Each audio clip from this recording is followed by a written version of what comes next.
నువ్వు ఎవరిని విమర్శించదు కదా, నేను ఎట్లాంటి వాడిని చెప్పు. మనం 5-6 ఏళ్ళుగా జర్నీ చేస్తున్నాం కదా, నేను ఎట్లాంటి వ్యక్తిని చెప్తాను. మంచోడు కల్మషం ఉండదు. ఒకవేళ ఎవరన్నా గొడవలు వచ్చి 5 నిమిషాలే చెప్పగానే తన దగ్గర కుళ్ళు కుషులతో ఏముండదు. పెద్దోళ్ళ దగ్గరికి వస్తే మాత్రం ఏదో పండు పొలం తీసుకొస్తాడు. ఎందుకు నేను చెప్తున్నానంటే రాకేష్ మాస్టర్ దగ్గరికి వచ్చిన పండు పొలం ఏదో తీసుకొచ్చేవాడు. అందుకు నేను సత్య గురించి 5-6-7 సంవత్సరాల నుంచి పరిచయం. చాలా మంచోడు, కానీ కలపాలని చూస్తాడే తప్ప కానీ వాళ్ళని వెళ్ళి విడదీయాలి లేకపోతే వాళ్ళని అనవసరంగా తిట్టాలి అని ఉండదు. ఒకవేళ తిట్టాడు ఉంటే దానికి ఆన్సర్ ఉండదు. వారి మీకు వస్తేనే తను తిడతాడు, అంతే తప్ప పుట్టిగా మాత్రం ఏమి తెలియదు. స్వాతి నేను ఎలా తీసుకున్నాను మనుషులు ఎలా తీసుకున్నాను ప్రాణంగా చూసుకున్నాను.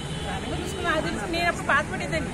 ఫస్ట్లో నన్ను అలా చూసుకున్నాడు. ఇప్పుడు ఏంటి స్వాతినే పట్టుకున్నాడంటే పోనీలే ఏమవుతుంది, మనందరం ఒక గ్రూపు అంతా తెలియదు కదా, ఒక ఫ్యామిలీ టైప్ కదా అని నేనేం 2 నిమిషాలు బాధపడతాను నేను ఏదైనా సరే, అంతే తప్ప నేను ఏం బాధపడను. కానీ తను మాత్రం అన్నింటికి తిప్పుకుని మన పెళ్లి కూడా తీసుకున్నాను. మరి అలాంటిది మరి ఏమైందో రివర్స్ అయ్యిందంటే నాకు చాలా బాధగా ఉంది. నాకు మీ గురించి ఏమైనా నెగిటివ్ గా ప్రచారం చేస్తుంది స్వాతి నాడు బయట ఏమన్నా? నా గురించా అంటే వైజాగ్ సత్యాగ గురించి కానీ మీ గురించి కానీ చాలా ప్రచారం చేస్తుంది. మా రూమ్ లో వ్యభిచారం నడుస్తుంది అమ్మ, మా రూమ్ లో వ్యభిచారం నడుస్తుంది, అలాగే ప్రచారం చేస్తుంది. లేదమ్మా వాళ్ళు నేను ఆమెకి 10,000 బేరం పెట్టామట. అలాంటి ఏమి ఆమె స్వతహాగా ఒక ఎక్కడనే సరదా ఇక్కడికి రావాలంటే వస్తారు. మేము అందరం కలిసి ఇక్కడికి పార్క్ వస్తాం. డైలీ మా రూమ్ కి నువ్వు వస్తావు కదమ్మా. అలాంటి ఏమి ఉండవు. అలాంటివి ఉంటే మేమే వెళ్ళాం కదా, అసలు ఎవరు వెళ్ళరు కదా. అలాంటి ఏమీ లేదు. సోదర భావంతో చూస్తాడు.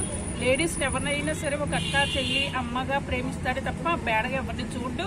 వాళ్ళ రూమ్ లో కూడా బేడగానే ఏవి కూడా జరగవు. నేను చూసినంత మట్టికి ఏవి జరగలేదు. అది ఒక ఫ్యామిలీ టైప్ లో ఉంటుంది. చాలా నీట్ గా కూడా ఉంటుంది. ఒక వేపన వాళ్ళ 2-3 సార్లు స్నానం చేస్తుంటే మనిషి. ఆ రూమ్ కూడా చక్కగా లేడీస్ కూడా శుభ్రం చేయలేనంత శుభ్రం చేసుకుంటారు. చాలా నాకు వాళ్ళ రూమ్ వెళ్ళినప్పుడు కూడా ప్రశాంతంగా ఉంటుంది, నీట్ గా ఉంటుంది. చాలా మంచోడు. కాకపోతే ఇష్టం లేనే లేదు, 90 చెప్పుకుంటారు.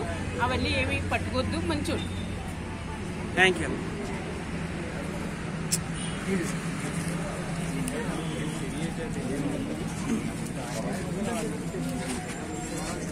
అమ్మా ఇట్లా అటెక్కడికి అయిపోయిందా లోపల కాఫీకి వెళ్ళవా?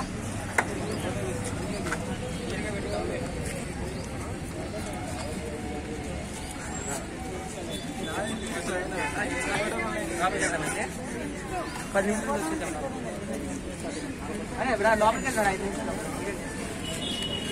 నా బ్యాగ్ ఎవరు జరుగుతుంది? Where is my bag?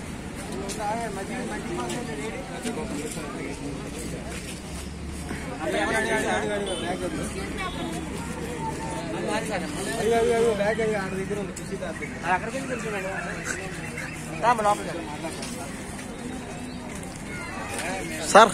Sir Bezawada Krishna గారు, సార్ బెజవాడ కృష్ణ గారు అట్లా సార్ థ్యాంక్ యూ సార్. అదే సార్ థ్యాంక్ యూ సార్.